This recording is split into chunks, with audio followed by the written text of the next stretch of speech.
பல்லாயிரக்கணக்கான பக்தர்களுக்கு முன்பு கம்பீரமாக சாமியை தூக்கி கொண்டு நின்ற யானை யார்?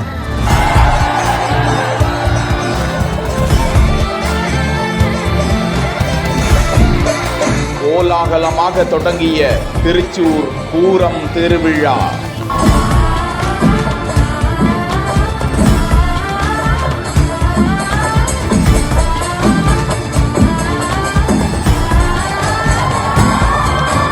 கேரளாவில் பிரசித்தி பெற்ற கோவில் திருச்சூர் வடக்குநாதர் கோவில். இங்கு ஆண்டுதோறும் பூரம் திருவிழா நடப்பது உண்டு என்ற நிலையில் இந்த ஆண்டு இந்த விழா சீரும் சிறப்புமாக தொடங்கி இருக்கிறது. முன்னதாக தேக்கின்காடு மைதானத்தில் இரண்டு புறமும் நேருக்கு நேர் அணிவகுத்து நிற்கும் பாரமேக்காவு பகவதி அம்மன் மற்றும் திருவம்பாடி கிருஷ்ணர் கோவில்களின் தலா 15 யானைகள் அணியும் ஆடை ஆபரண முத்துமணிகளின் கடைகள் கண்காட்சி நடந்தது.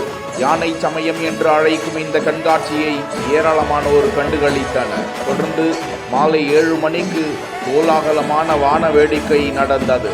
திருவிழாவை காண ஏராளமானோர் வருகை தந்த நிலையில் செண்டை மேளம் முழங்க நெய்த்திலை காவு பகவதி அம்மன் எர்ணாகுளம் சிவகுமார் என்ற யானை மீது எழுந்தருளி காட்சி தர பக்தர்கள் கரகோஷத்துடன் சுவாமியை வேண்டிக் கொண்டனர்.